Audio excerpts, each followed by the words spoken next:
100% people 100% toj dellusiwaat nañu fii ci Sen TV première chaîne urbaine du Sénégal ah na ma koy faral di defee nag sama naataango Binta maa ne ma di la nuyu lu bare bare. waaw Mati ma lay fay di la remercier di la nuyu di nuyu téléspectateurs yi nga xam ne à chaque samedi 13h duñ ko manqué mukk ñoom ñooy assister li nga xam ne moo nekk rendez-vous bi nga xam ne fidèle rendez-vous bi nga xam ne waa 100% people ñoom ñoo leen koy jagleel ngi leen waxe ngeen kal ko tey nag suñu programme dafa riche. dafa riche am nañu invité nañ koy faral di defee invité bu mat invité nag. ma kontaan lool ci am ko comme invité. waaye gannaaw loolu. am nañu aussi yeneen i bagages. tey nag foog ñu def benn mise au point bu am solo. ci émission bi amoon.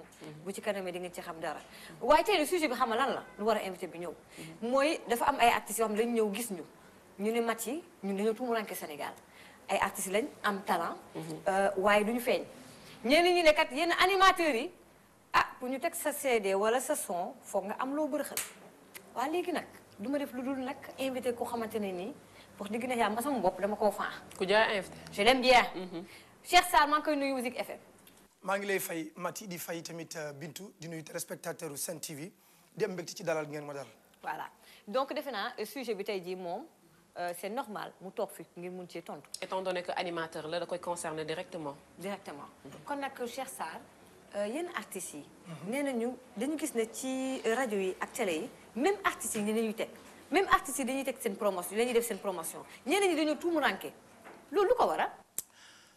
c'est bien vrai que ne am na parce que métier moo gis am na ñu koy rafetal. waaw am na ñemet ñu koy yàq. waaw da ngay fexe bokk ci ñu koy defar. waaw man bokk bi ma dalee animé ba léegi ça fait presque 15 ans ma ne ci animation. ah bon waaw. ok musuma taxaw.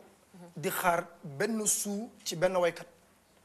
te ci télé ngay waxee. waaw ci non ci télé laay waxee. voilà parce que man xam nga li ma soxal. mooy way wu neex. waaw way wu neex moo ma soxal. waaw loolu mooy defar sama émission. bégal ses auditeurs. voilà voilà parce que tamit da ngay xool tey jii bu fekkente ni si am na benn waykat boo xam ne jóge na fee. way loo xam ni tarkala day metti bopp. jox la benn 100 000 francs wala c'est vrai ah. day metti bopp day metti bopp et puis tar la kala bi man nu mu koy waxee tar la kala. waaw tarkala xam nga su ma nee toor fa kàlla macha allah. sama xaali xiina. waaw xaali xiina bi man daal ay expression boppam la yor. ay bagages boppam. loolu yàllaa ko def ci ñun. dëgg la dañuy doom macha allah juddoo ci yaru ci màgg ci. dëgg la ndax xam nga boo dee doomi garmi. ndey garmi baay garmi. nga màggee ci garmi yaru ci garmi. da ngay xeeb garmi. gararar ngay doon. ñun ay garmi lañu. xam naa Jean sax bu ñu paree interview bi noonu lañu koy accompagner ak Wally Seck ba mu ko doon wéy noonu grand ba muy sàllar nekk noonu kii est Cheikh Sarr waay Abdou yi Seck Saaren bi. c'est bien vrai que ne am na animateur bi. bëri na ci animateurs yoo xam ne. dañ leen c'est des corrompus. c'est des corrompus je suis désolé. dañ leen moom noot. dañ leen noot. ay jaam lañu ay jaami animateur. déedéet dañ leen noot buum ci baat lañ leen takk. déedéet kañ. imaginez nga teg benn way boo xam ne Wally Seck nit ñëpp di ko bëggee way wi neex. nga jekki-jekki. benn Bougane Gueye dañuy jóg fee way boo xam ne doo comprendre. jox la 100 000 francs. mais moo la moom. ça c'est vrai nga teg Wally Seck nit ñi di ko savourer. di ko déglu bëgg a rey Bougane wala téléphone saa yi maa ngi lay déglu. da ngay obligé dagg way Wally Seck bi teg Bougane. ba pare boo koy annoncé nag da nga naan Bougane Gueye dañuy génne na way wi daa rëy yëkkati way wi ba nit ñi di xaar way tooj affaire yi. mais nga teg way wi mu nekk ay xotti pot du ma ko def parce que bu ma ko tegee. am na auditeurs yi ma doon déglu dañ may zappé. dem ci beneen animateur di ko déglu. c'est ça kenn moomatul nit ñi. kenn moomatul kenn. waaw xam nga boo xoolee arène bi.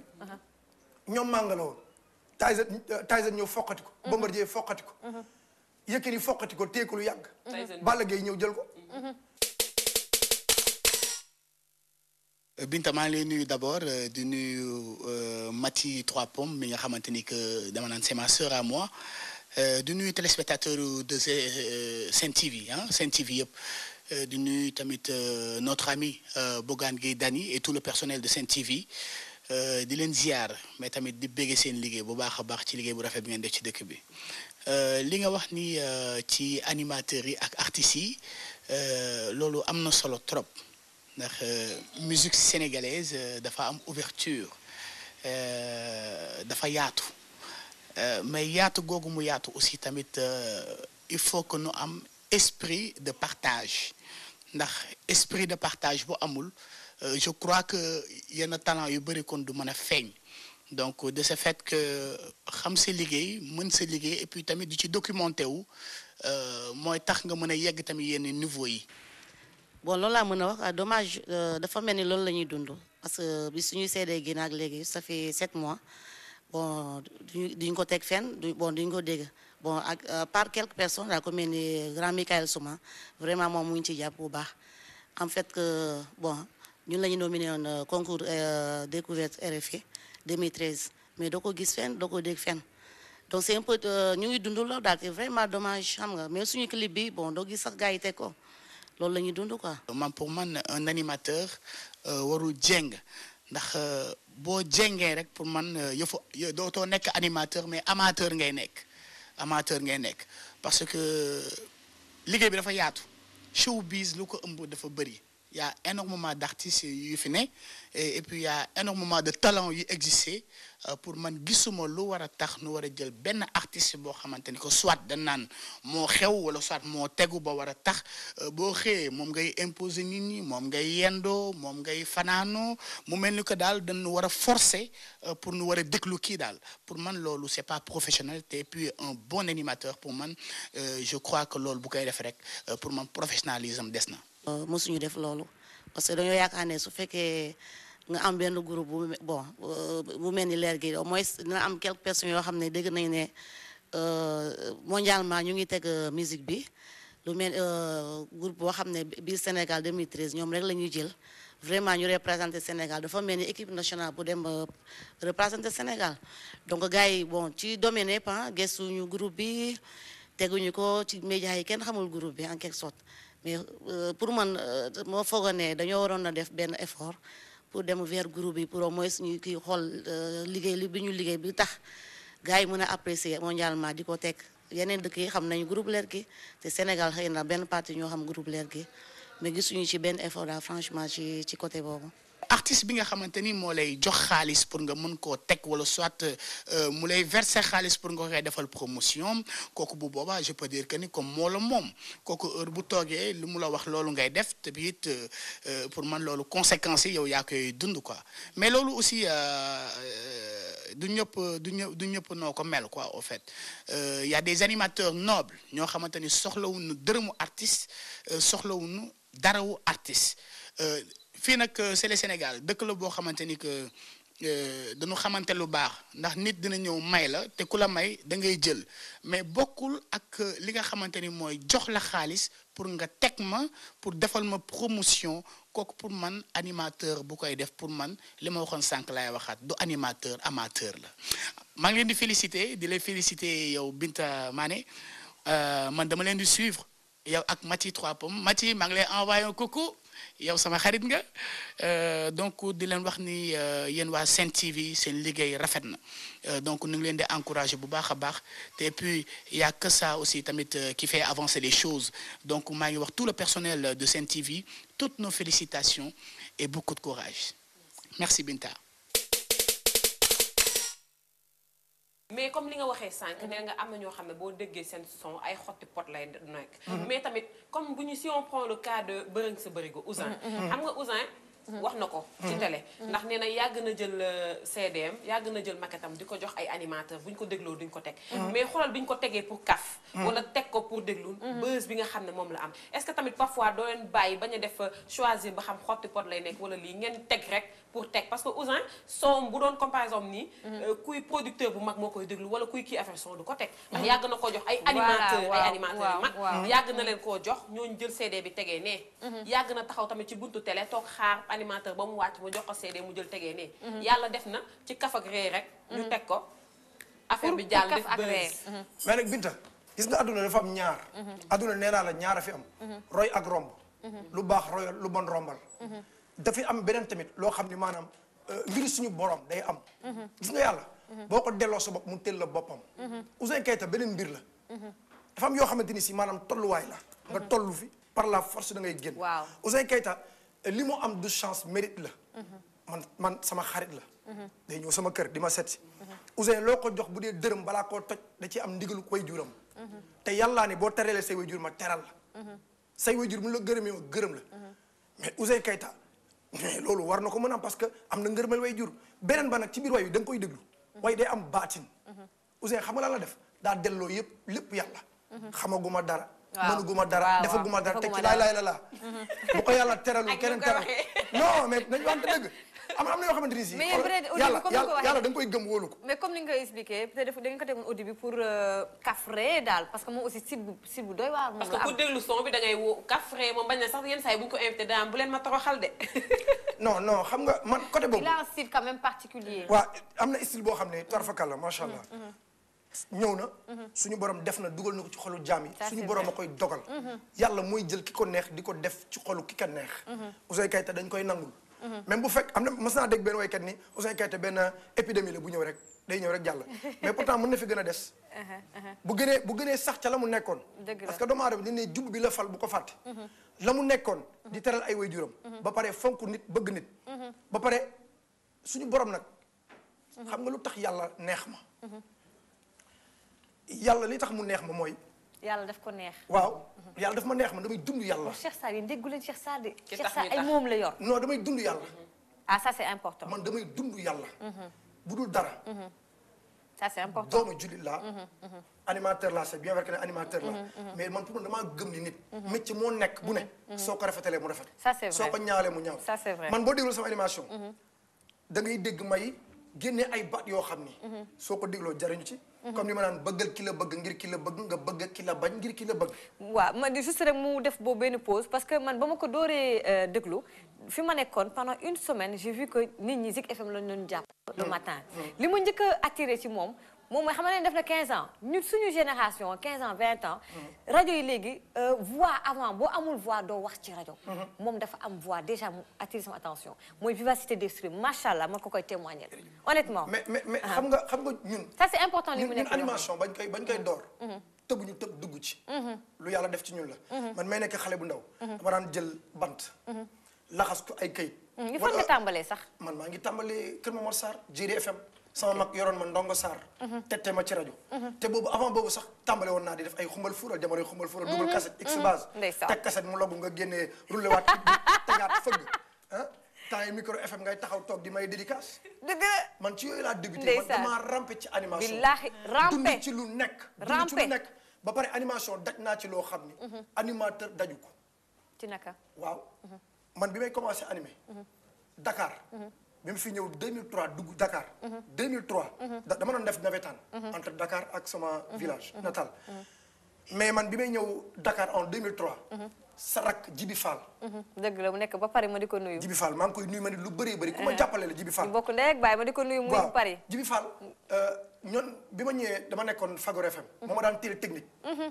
bu may teel technique dañ dem ba doon ñu tuddee l'équipe qui gagne. ndeysaan mujj gi mu ne ma Cheikh kaay teel sa bopp technique. man maa daan teel sama bopp technique depuis Jiri FM. mais bi ma ñëwee ma doon teel technique après mu ñëw ne ma teel technique. mais Mati man dund ci métier mi dundin moo xamante ni si. yéem na. dama daan fanaan ci mbedd. xëy animé. ndeysaan rajo bi ñëpp bëgg a mel ni man te bëgguma kenn mel ni man. lu tax nga doon fanaan ci mbedd. c'est parce que nattu. te bi may ñëw fii damaa bàyyi jàngale. jàngale naa 6 ans ferme. ma bàyyi jàngale def sama lettre de démission ñëw topp animation. di animé. sama papa ni ma da nga bëgg a bàyyi. jàngale dem ci rajo. munoo mais leen rek laa lay digal. fexeel ba bu la ci kenn xeeb. wax jooju day ne ci man ba léegi. donc comme ñëw naa Dakar débuté ci suñu borom di ma ci teg ay natt ma jàpp ne natt yi ma ciy dund. kii la danaa épreuve la. am mérite laay ami ëllëg du chance damay am mérite. may dund lu metti su ma fanaanee ci mbedd. xëy animé ji toj rajo bi ñëpp bëgg a mel ni man te bëgguma ñu mel na man. dëgg la may xëy du ma ndékki toogoo ndox sama biir buy metti naan ndox samay biir di tàncu di dellu may animé di bëggal nit ñi parce que mission la. billaahi jaar jaar day am. ça c'est très important. donc da ngay am loo xamante ni si. billaahi sama yaram mi ngi daw sama yaram mi ngi daw parce day que doon mérite. li mu wax nii. Voilà. billaahi génération boobu loolu lañ doon dund dafa nekk dafa métti. mais pourquoi bu ñu ñëwaatee ci affaire artistes yi ma leen di expliquer ñu leen di tegee de côté. pourquoi defatuñu comme genre Michael Souma ni mu daan def découverte. Dakar FM nga jël ay artistes yoo xamante ne ni dañu bëgg a siiw am nañ talent nga jàppale leen pourquoi amatul léegi. mais nga baal ma Mati. c'est très important waykat yi am nañu ci mën trop. mais am na ci ñoo xam ne franchement parlant. dañu war a ramper ji. waaw jàngat. way doo xëy rek dugg ba pare studio yi léegi bëri nañ. bëri na ak ñi produire studio boo dem joxe 30 000 francs defal la maquette. sa benn espèce de clip noonu rek sànni ko ci kii. maa ngi seetaan keroog benn tubaab. Asawali Asama. waaw mi nga xam ne moom moo yoroon groupe Asawali Asama. ñoom duñ Njaay Mbeng. nee na da ngay xool. musique day am do ré mi fa sol la si. mais léegi Sénégal dañ koy dëpp. dañuy ba dëpp di instrument solasi bi la ñuy commencé mujjee ci doo bi. non xoolal njaxas mu yéeme mais man boo ma tegalee musique bu baax wallahi lazim ma jàpp ci man il m'arrive des fois que benn waykat ñëw mu trop li muy ñëw def ñu jox ma seedem ba pare bëgg ma jox xaalis voilà bëgg ma jox xaalis waaw dal na ma waaw fan yi rek yàggut fan yi rek benn waykat bu mën a way boo xam ni man am waykat mais maanaam li muy way neex na ma mu ñëw sama studio indil ma single d'habitude man Youssou Ndour sax wala Wally Seck sax du ma indil single ma teg ko parce que balaa ma koy teg dama koy déglu ba pare su ma ko dégloo ba pare ba xam li nga yooyu baax na am déet ma doo koy jox samay auditeur parce que man déglu ba pare waaw man maay buuru animateur yi mais c'est le roi des arènes non man maay fii lay xewee 100% toj Cheikh Sarr Seck Sarr Mati suñu borom bu dogalee da ngay nangu man li ma am ni du chance mérite la dama dund lu metti Mati billahi ñaari weer fanaan naa ko ci tefesu géej billahi ndeysaan di xëy di liggéey bëgg rek animation yaa comprendre di xiif di mar boo xëyee benn añ ngay am ca añ ba ngay am yam ca reer ba yàllaa xam lépp ay jaar-jaar la mais lépp nag ñu téye suñu bopp moyuñu naanuñu sàngara toxuñu parce que wax ju ñu suñu papa waxoon ci loo mën a nekk na nga fexe ba doon ci mbër waaye bul ci kon jamono yi moom mun nañ ne Cheikh mbër Sarr ci lim doon toujours copier jamais égalé quoi waaw Mati man sànq say wax c'est juste en arrière say wax da nga am fa wax nga ne am na animateur yoo xam ne ci animation bi dañ ciy faj seeni soxla dañ ciy wax seeni soxla c'est vrai parce que animation am na ñoo xam dañ ciy def seen règlement de compte parfois dañoo gis animation léegi dafa xaw a am leneen Binta parce que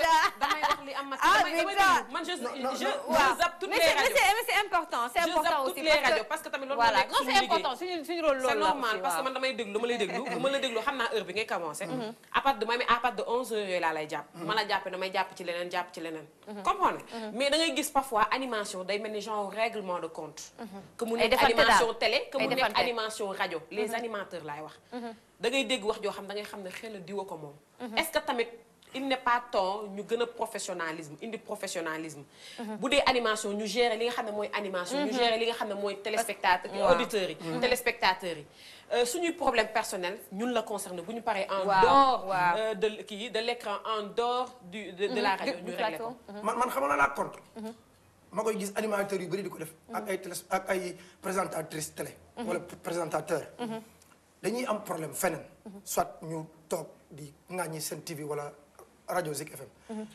pour man loolu ko képp koy def xamoo sa liggéey da ngaa tardé xam nga kan moo lay intéressé ñi lay seetaan ak ñi lay déglu dëggal leen mais sa problème denc ko sa problème da nga koy denc nga animé ñi bëgg a déglu musique ñi bëgg a déglu kàddu yu neex nga leen koy defal mais quand ta toog nga ci rajo di gaaruwaale man duma la jàppee animateur xam nga laa lay jàppee gaaruwaale kat nga parce que non xalal yaabaan du daw ndoog naaru góor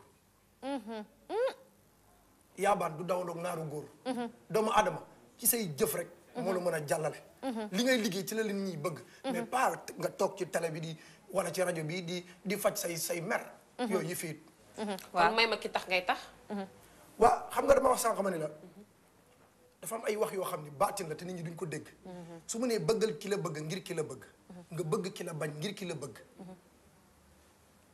Binta Mati soo bëggee ki la bëgg ngir ki la bëgg nga bëgg ki la bañ ngir ki la bëgg koy bañ kenn yow doo bañ kenn billaay ñëpp ngay bëgg da ngay rafetal sa xol billaay beneen bi ki tax ngay tax te musul taxaw ne maa tax ngay tax soo goree ne ko yaa tax may tax nit da ngay fàtte ñi la yàlla booleel da astafurlah da ngay bàyyi xel ci ñi la yàlla booleel parce que Binta moomoo nit ñi Mati moomoo nit ñi kan moomoo nit ñi yàlla gënu leen nit ñi ndey gënu leen nit ñi baay yàlla mooy tàggat nit ñi ñu lay bëgg kon bu fekkee nit ñi bëgg nañ la di leen jox cër waaw jox leen cër man benn numéro laa yore ba téléphone doonee téléphone ba léegi benn numéro laa yore te gisuma ci àdduna lu tax ma changé ko te sama numéro waxtu ma ci woowee dina ma jot su ma jotul peut-être maa ngi ne sama yitte bopp man moom dara mënuma changé never change ok never change waa léegi nag ñu ngi koy remercier lu bare ñu wàcce ci phrase bu neex boobu rek te moom boobu ko yëngal li tax xawma lan tax noonu ki tax may tax ki tax ngay tax te musul taxaw ne maa tax ngay tax soo goree dëgg-dëgg ni ko yaa tax may tax. kon nag Jean dama yaay bëgg booy baay booy yéen a tax may tax. kon nag Jean bëgg naa ca boor ba tegal ma rek Wally Seck Grand Théâtre Cheikh Sarr na mu def ca biir Grand Théâtre. mais nag balaa koo teg. balaa ñu daal di ko remercier balaa mu ko teg. balaa mu koo teg. waaw. bari na animateur yoo xam ni. dañoo tayal. duñu gëstu duñu xalaat. damaa sonn waay. non c'est vraiment man li ma. non xalaat li ma naqari animation dafa bëri. dafa bëri animateur yoo xam ni. dañoo tayal ay tool yu déglu loo xëyee animé. bu subaa non suba. bu ngoon ngeen ñu reprendre ko. dañ lay plagier yow. bu man à chaque fois ma toog dégg ab animateur bu topp samay wax. ëpp na. mais bëri nga ci morom. wala dañoo sañ ta wax rek. wala ma nekk dañoo sañ ta wax rek. bëri nga ci morom. bëri nga ci morom de. Mati dañoo sañ ta wax. wala ma nekk ci benn rajo bañ daa xam. sonn. wala ma nekk ci benn rajo bañ daa xam. su ma ñaari fan ñett ma toog dégg benn animateur naan bëgg. ay wax la. waay ñu koy remercier lu bare bare. tegal ma sama doomu ndey Wally Seck Grand Théâtre Cheikh Sarr la way de. di ko remercier lu bare wax dëgg neex yàlla j'ai beaucoup de respect pour moom rawatina li mu wax fii tey jii daw na sama yaram lool kon nag y a que le mérite dans la vie et seul le travail paye jërëjëf Cheikh Sarr. merci beaucoup. Jean accompagné ko waaye gën naa ko bëgg waaye. non après damay dem nii kon. waaw c'est bon. non bala dama nga eggale ci rajo bi. xam ngeen da ngeen taxaw naan diw moo la solo diw moo la solo. waaw ku la solo. Cheikh Sarr est habillé par lui-même. donc Cheikh Sarr est habillé par Cheikh Sarr. par Cheikh Sarr Seck Sarène Jean. may ko may ko Wally ci kaw ba ci suuf. léegi dañ lay bàyyi nga eggale ci rajo ba. waaw maa ngi ci kaw. parce que nit ñi ngi lay xaar foofu. ci 15 minutes yi ñu la jël fii xam naa namm nañ la. mbégte rek bu leen tontu. affaire yaa ngi explosé. bu leen di tontu. non tamuñu loolu. olof daal léegu ne. waaw. mbott yi ci nawet. ku leen bëgg a tàcc. sa tool booy. billaay 100% people. yéen a ko yor. ñoo koy bon ku bañ ñuy wax. bàyyil jëf. kese. merci beaucoup. jërëjëf waay Seck Sarène bi waay.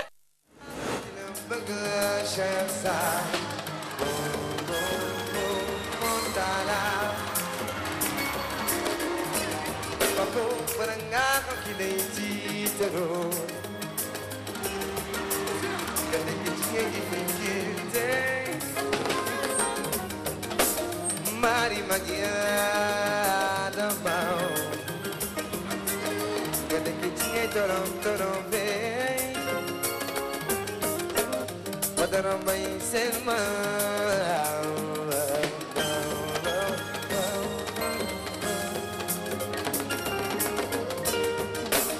Tambakara isamba Sheku sarende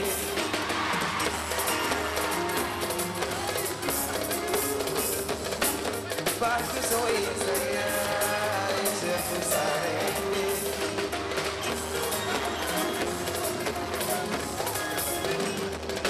Tinggal bayi bebe pa Sheku sarende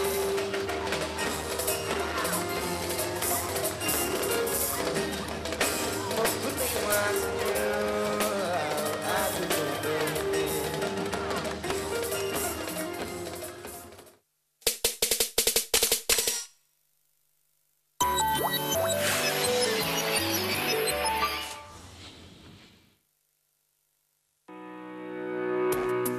lépp lu ñu mën a wutale lépp lu ñu mën a bëgg ak mbooleem sunuy mbébét am na moos lu ñu bokk bëgg mooy mbégte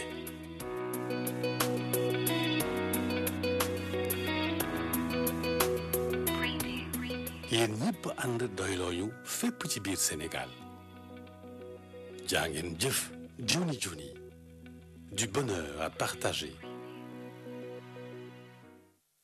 Samedi sur Sen TV. appartement 221 tey nag dañu war a jëm waxtaanee plutôt benn événement bu rëy.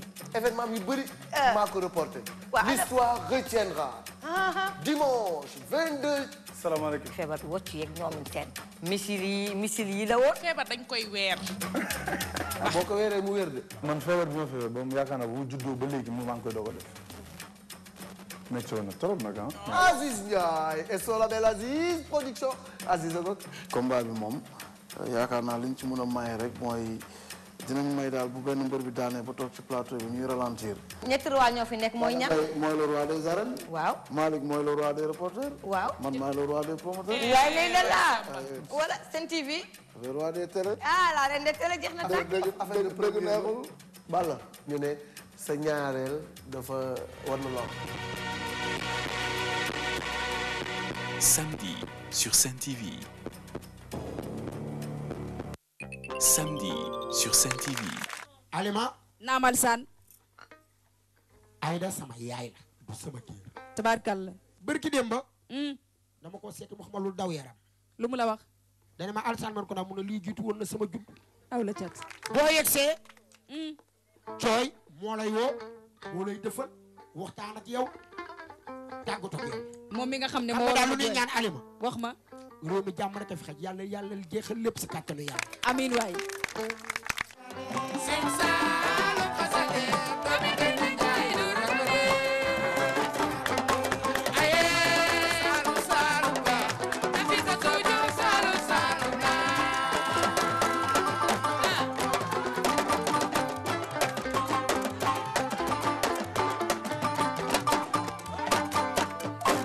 Samedi sur Sen TV.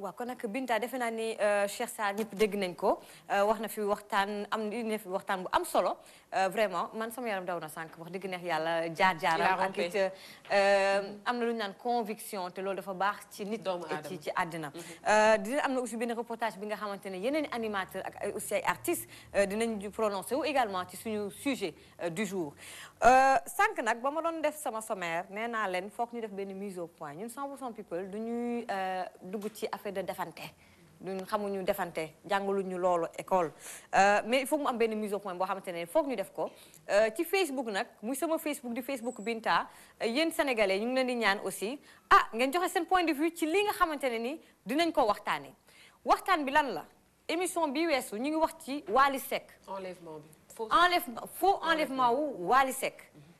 defe naa ñi nga xam ne seetaan nañ ko rediffusé nañ ko seetaan nañ ko également ñun dañu jouer carte prudence waxoon nañ ne ñun gëmuñu ko def nañu suñu liggéey mooy def nañu recouper nañu l'information dem nañu ci staff bi poser leen question ñu ne ñu mbir mi amul ñun suñu xel tey ci on a déploré légèreté bi nga xam ne suñu yenn confrères yi pas ñëpp mais ñenn ñi moom la ñu dawal ci information bi ni mel télévision parce que dafa am ko benn site internet wax daf ko bind mu ne suñu nu ñu ko traité information bi mu am la mu ca wax loo xam ne dafa négatif man may laaj nag àddina vraiment aussi bu fekkee ne ñi ñuy seetaan opinion bi ngeen seede ni aussi mun ngeen xoolaat ci internet ngeen xoolaat émission bi ñu def bi passé ci Wally Seck bañ demee vers l'information ñu ne ñu information bi amul ba ban annonce bi di jàll la ñu le principal concerné di Bamba Faye wooñu nañu kat ñun ñoo def benn vidéo pour def ba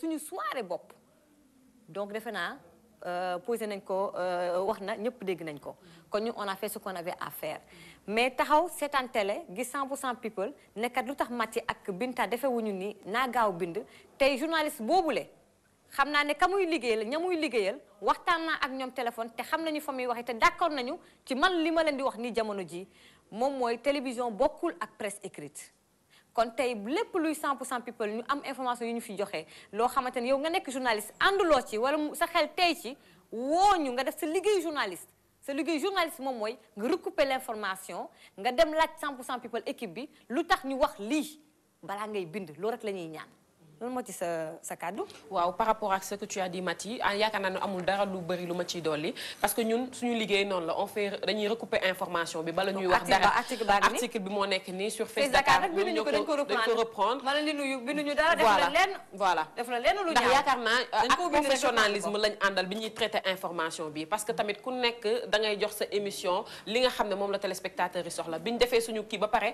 genre suñu monteur il a eu kiiwu professionnalisme def photo yi ci biir ñëpp di gis te yaakaar naa ne ku gis photo yi di nga xam ne loolu du ay photo enlèvement ndax kenn duñ la enlever ngay retaan quand même. defe naa ba nga ma woowee téléphone sa jox ma information bi da nga ma ne gëmuma ko parce que kenn du enlever nit ki ci boppam di reetaan wala boog ñu lay enlever ñu lay photo. voilà te yaakaar naa ne Wally Seck bu ñu ko doon enlever gendarmerie bi ko gën a jege parce que moom Ouest Foire fi mu dëkk gendarmerie moo ko gën a jege ñoom ñooy gën a njëkk a nekk au courant que presse bi ñun bañ na ko ba bande-annonce rek moo jàll tegaguñu émission bande-annonce moo jàll ki nga xam ne moo nekk garde corps Cheikh Ama muy Bamba Faye wooñu ne ñoom ñoo manigancé loolu lépp mu demee bañ nañ ko ñun waxuñu ko defuñu sax mise en bouche ba ma woowee ma ne ko Binta dina la woo kañ nga ko jël interview vendredi à 18h émission baa ngi jàll samedi 13h pour wax leen ne ki nga xam ne moo ko bind te information yi ni mel ba ma ko waxee moom naataangoom mu ne loolu xamuñu ko ci woon kon nag journaliste boobu bind boo ñu woowoon dinañ la tegal lii nii yëpp wax la ne télévision ak presse écrite du benn. mais Mati dafa am ay réalité yoo xamante ni moom la ñuy dund ñun. ci télévision te ku nekk ci télévision mënuloo koo xam. donc loolu rek lañ bëggoon am benn sant yàlla rek mise ça au montre point que l'émission est suivie te on est là ñu leen di nuyu nag di nuyu aussi suñu xarit Mamadou Gomis. di ko nuyu lu bare Mamadou Gomis di sama xarit également yàgg loolu depuis Walf Quotidien ba tey ji mu nekk vraiment un professionnel. donc encore une fois suñu mbokk journaliste yi ñoo bokk liggéey bi.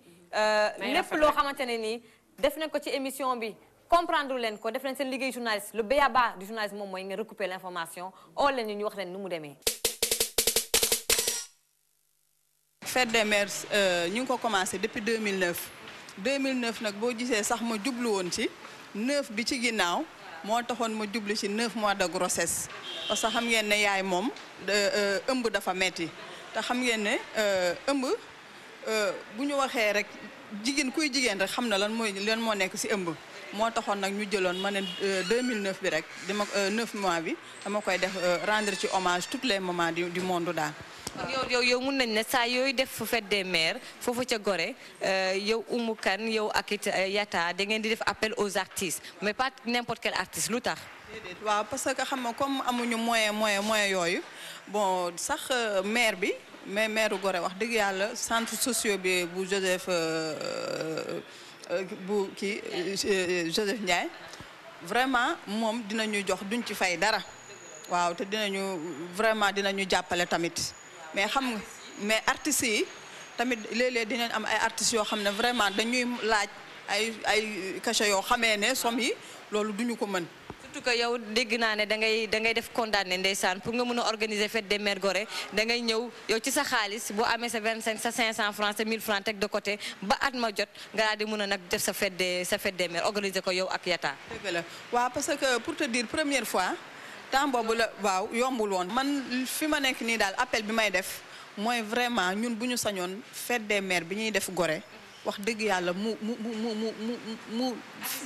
artistes yu mag yi mën a ñëw jàppale suñu waaw parce que fête des mères buñ koy def képp kuy fête des mères sax xam nga chaque jour la parce que bégal sa yaay bés bu ne la waaw feetal sa yaay bés bu ne mais dañ ci tànn benn bés boo xamee ne si vraiment mère yëpp toog te yow xam nga ne mère Gorée yi liggéey rek la ñuy def dañuy daw ñu ngi ci caq yi ñu ngi ci ku ci mel ne ñoom Fat Sall xam nga vraiment ñoom sonn la ñu def xam nga ku ne ñu ngi daw pour seen njaboot wax dëgg moo taxoon rek ma ne comme léegi noonu la ñu jël benn kii boo xamee ne si benn journée muy fête des mères ñu organiser ko pour yaayu Gorée yépp ku ci mën a ñëw rek nga ñëw. Sen TV moom vraiment moom man de wax dëgg moom ñun moom rek la ñuy jàpp waaw depuis ca Ahmed Aïdara ba tey waaw Iran Ndaw ak le docteur 100% people ak le docteur kenn waaw Samba Ndiaye vraiment maa ngi koy nuyu de passage kenn feebaratul. maa ngi remercier nag toutes les mamans du monde.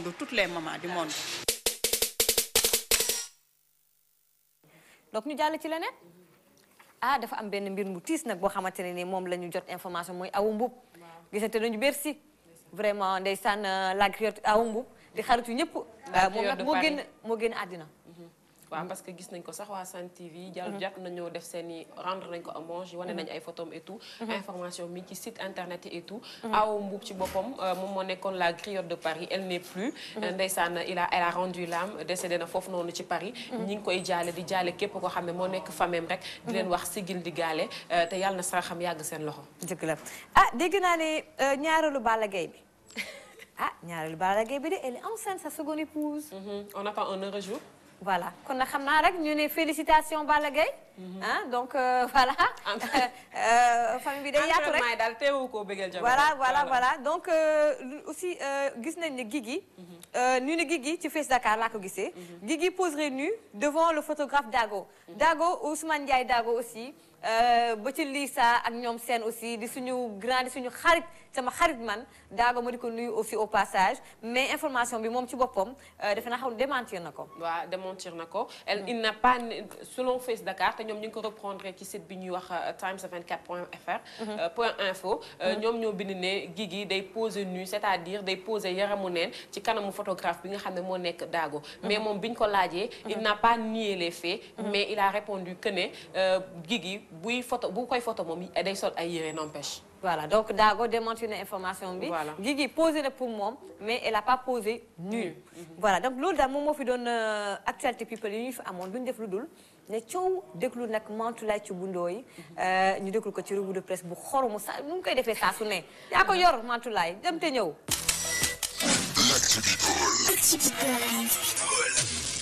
Info. Exclu. Toute l'actualité de vos stars préférées, c'est dans l'Actu People. moo dikkati naa ñëwati naa moo lu def waxulu ay di njàmbat Dakar Swag ne ma njàmbat gaa ngi ci réew mi lii njàmbat gi nag te lii nag mooy waxtaan ci grand place u Dakar yi mooy waxtaan ci école yi mooy waxtaan ci showbiz beeg VIP geeg jet set geeg waxtaan waa ngi mooy doomu animatrice boo xam ni nii ci télé bu mag la nekk ci réew mi ci télé bu mag la ne de di fa animé nag émission doomu animatrice gi nag tur bi kaa la commencé sant bi N mooy KN et initial la ngi nii yaayam ab animatrice la kon kii dafa ëmb a xale ba biir na de nee ñu biir na Dakar Swag nag moo ma ko wax mu ne ma xale bi biir na waaye la ca doy waar mooy ab waykat a ko biiral waaw mu ne ma waykat a ko biiral de Dakar Swag mooy wax ba tey mu ne ma KN mii ab waykat moo ko biiral te waykat bi turam aala sant ba tee maanaam aateel ay initialam moo ko biiral yemuñu fa ba tey de mu ne ma waa xale bu jigéen bii doomu animatrice bii ki ko biiral lan la mu ne ma ab fecckat bi daal mi ngi feccal ab xale bu góor boo xam ni buzz lay def ci réew mi jamono jii mi ngi def buzz mooy tendance bomb la xew ci jamono kay la def xale bu góor bi te xale bu góor bi ci boppam maanaam fecckat bi ka muy feccal baayam waykat la woon baayu waykat bi waykat la woon waykat boobee de xale bu góor bi xew jamono fecckatam turam commencé a sant ba di tee moo biiral doomu animatrice bu xew ci réew mi animatrice boobee doom ja kaa la commencé sant wa di enn kon nag fa laay yem lu ngeen ci xamul laaj leen Dakar Swag moo ma ko xibaar Dakar Swag ne ma mbir maa ngi mel na tulleeg màllit ndër ndëggu tëgg saañ ba réer mbir mi daal mooy bomb jamono jii mu ne ma te loo ci xamul xale bu jigéen bi wax na carrément ni diw mii maanaam moom moomee moo ko biiral wax na ko terewul nag mujj naa yàq mbir ma de Dakar Swag a ko wax de yàq na ko ma dem Face Dakar ne ma yéen doon lam-laamee ndax Queen Biz mii lu ko dal Face Dakar ne ma ne li ma am ci xibaar mooy Queen Biz mii dafa ëmb dafa biir de Queen Biz de ëmb na Face Dakar ne ma Queen Biz ci benn clinique gu am solo gu mag ci réew mi ci Dakar gi sax laay wax fa lay visito ñoo koy suivre laaj bi kay mooy Queen Biz kan moo ko ëmbal waaye dafa ëmbul loolu kay wax ju dépassé la mooy géej gi am na ndox Face Dakar ne ma géej gi am na ndox mooy Queen Biz daa ëmb laaj bi ñuy laaj mooy ku ko ëmbal Face Dakar ne ma naa ci dikkaat de ay maa cay ñëwaat ak jàmm Babacar Ndiaye waxati na ak jàmm Face Dakar ne ma du jàmm kay du jàmm de ndax Babacar Ndiaye la mu xamle moom moo di nii benn animateur bu siiw ci réewum Sénégal jot na génn ak moom Babacar Ndiaye bu leen fàtte ni borom ñaari tur yi la maanaam double plus góor jigéen ma wax ko moom la nee na am na animateur bu célèbre fii ci réewum Sénégal te kat faram la woon xaw ma gelam xaw ma ko cay far xaw ma ko cay gel waay leeru ma Face Dakar dem leen xool ma nga fa la ngeen di xool Dakar Swag moo dem a xeexoo mu yéen TFM kañ la ñuy ba xeexoo gi scène de bagarre gu mitti moo am TFM waaw ba leen xeex gi nag mu ne ma Bijou moom Bijou mel ni mi moo doon xeex ak Xidix Bijou ak Xidix ñi fi doon tuumaal mbëggeel genre war ma seen photo yéen sa sunte woon sax gis nga sa sunte gi nii waaw wàccal genre tuuti ma xool waaw mooy yéen tafunte nan di jegente nan di mu yéen li ëpp na genre gis nga ñaa ñi tafunte ñoo doon xeex Bijou dafa mujj toj bopp ak Xidix waaw xeex ba dafa la mujj tojanteeg bopp ma ne TFM dama leen di laaj kenn ngeen di bàyyi xeex Face Dakar ne ma ay waay tiisa ngi waay awa mbuub géwaluk Paris ga dem na làqu na ak ci sa nemakaay awa mbuub kay bàyyi na ci ginnaawam ab jëkkër di borom këru awa mbuub moomee rakk la ci soxna woon bu Salam Diallo ba na ko ginnaaw moom awa mbub ay waay yàlla na ko yàlla xaare àjjana ak bëgg a dem àjjana daal mi ngi nii di Iman bu Chanel ne gis na Serigne Touba ñetti yoon ci gént ñetti yoon la gis Serigne Touba ci gént teg ci nag laataa loolu gisoon na Serigne Modou Kara Mbacké tax ba léegi murit la duma ca yàgg duma ca sori ma dem ca leneen mu yéen sekka lëmbal naar jàpp ci xalima.sn ne ngir yàlla baleen waali booy bu bien la booy bu mën li muy def booy bu kul la xërëm yi ngeen koy xërëm laa bëgg ngeen ba ko sekka lëmbal naaray wax VIP people jox kaddu Ngona Njaay daal di ne moo yéen ay fer moo jali moo nuisel seeru nalli ndaat saay yëpp yoo xam ne cuuraay la ak luy bëggal góor ci néeg weer wu yàlla sàkk nag weer wu dee 500 000 téeméeri junni moom la cay dépensé maanaam pour bëggal góoram rek ca wetu lal ba téeméeri junni Ngona Njaay géwal dina ko dépensé weer bu jot waaye ña gëj a bëgg ca lal ba ñi ngi Dakaractu ne ma moo di soxna Ama Baldé nee na ay weer a ngi nii mook jëkkëram séquñu loolu noonu rek waaye bugguma ci yegg xale yi dañuy 100% people waaye Mati duma ci yegg waaye Mati maa bañ duma ko wax loolu noonu ku xam-xam ku xamul waaye ba beneen waaye Mantoulaye Thioub moom réewantu bi ci lu ko fi jar moom ana sa biberon moom waa léegi li soxna Ama Baldé wax noonu xam naa bëggul jaar ci lu mu wax waaw mais kenn li mu doon nii ana sa biberon Mantoulaye réewantu bu métti bi da koo fàtte réewantu bu métti bi da koo fàtte waaw léegi juste quelques ingrédients yu sew rek balaa ñuy nag ndar keppe émission bi benn information bu rëy nee nañu kat la femme d'un musicien qui organise des partouzes loolu la Face Dakar bind. Face Dakar partouze. relation sexuelle avec plusieurs personnes. moom mooy daal def yëfu li neexul yàlla. li neexul yàlla ak ay nit ñu bari sëy ak nit ñu bari. la femme d'un musicien nag Face Dakar ñoo ko bind nag leneen li Karina waxoon na ma ko nag ci Dubaï waaw ne woon na ma dina defaraat ay weenam waaw nee na sax lii ci ginnaaw wang bi ni ko américain yi di defee wang bi daf ko bëgg a yokku. waaw Karina sama xarit suñu xarit vraiment di ku baax aussi. Karina nee na est-ce que. defaraatul ween yi. waaw defaraat ween nag xale yi jigéen ñi. def leen ci ndànk ndaxte du ñaar dërëm lay jar du 1000 francs lay jar. waaw am na ñoo xam ne bu nekk million la. benn ween bu ne. 1000 millions la laaj suivi. voilà moom na gosam 3 millions la nag sax bu ne 1 million 500 gauche droite. voilà donc defe naa bu li lañ fi amoon comme information lii la woon de. voilà ñu daal di ndar keppe émission bi di remercier Jean. vraiment liggéey bu nice bu Jean suñu monte di def ndaxte émission bi weesu xeese booy war a dem Popenguine ñu ngi nuyu suñu xaritu chrétien yëpp Jean montage bu mu def émission bi passé bananos bi dal na ñu ngi koy remercier lu bare bare et toute l'équipe vraiment ñoom Ababacar Sadikh booy Roy Thia su ma ne booy Roy Thia ñoom Yoro Dia maa ngi naan ñoom Yoro Dia ñoom Muniru Si waa BND ñu ngi leen di nuyu lu bare bari donc Ababacar Sadikh Ousmane Dem Babacar Mar, c'est ça l'équipe 100% people. Bakary, Thioune Xéwal également décor, Gilbert borom Dubaï, Diakhetou borom Dubaï ak it ñoom Lamine ñu ngi leen di nuyu lu bare bare personnellement nag maa ngi nuyu également commandant Thioune mi ngi nekk commissariat central di suñu waay di suñu xarit di suñu lépp commandant Thioune yaa ko yor policier yéen a koy yor koo ci teg waaw Mati di la remercier sama bopp di remercier ki nga xam ne moom moo ma solal Jarga Diouf moom mooy accompagner tout au long de l'émission ak yére mi rafet yi tey mu génne ma été defal ma vert fluo gis nga di remercier Ramatoulaye Koli di ko wax bon rétablissement moom moo génne fii ci bopp bi ñoom Niès ñoom Khady Koli ak ñoom Maymouna ñoom ñëpp maa ngi leen remercier borom Aphrodite Xeer mais aussi di remercier Aïcha Sow sama meilleure amie sama amie d'enfance maa ngi koy remercier dañ ko tuddee sabar dégg nga waa complexe Eva dañ ma marraine seen sabar maa ngi invité ñëpp Mati xam naa ne ñu yaa awa yendu leen ak yaa awa borom yendu leen ñoom Thiaretu Salsao ñoom ñëpp ñu ngi ci délégation bi inchallah le 12 sama sabar gañ mi Ndeye Gueye invité naa la sama xarit boobu noonu voilà di remercier ki nga xam ne moom moo nekk Fabintou Diallo di ko wax heure ménage ñu koy wax heure ménage vraiment Fabintou Diallo borom la tribune moom moo nekk la tribune ñu ngi koy wax heure ménage di remercier aussi ki nga xam ne moo nekk Abdou Ndaw depuis Paris di nuyu aussi Amina Diop LCS di nuyu ñëpp Aïcha Sow maa ngi lay nuyu bu baax waa LCS aussi et bon mais heure ménage à Fabintou Diallo aussi voilà donc ki jaar ci bopp bi pour terminer moom mooy salon Thiama nekk HLM 5 ñoom Aïda Gueye toute la famille Gueye ñoom Aram Gueye nekk aéroport waa aéroport ñu ngi leen di nuyu lu bare free shop bi ñoom Jeanne maa ngi nuyu ñëpp Djibril Fall nekk Paris également di sama rakk gu baax lii nag Daara Couture la Daara Couture doo ñëw ay dangaa gudd du ma manqué toogal bu ma kii waaw gisoo Daara Couture moo jàll fii madame Cissé Daara Couture ñu ngi koy remercier lu bare ak it aussi jëkkëram di remercier ñëpp gars yi 100% people 100% toj lii rek la wala bokk.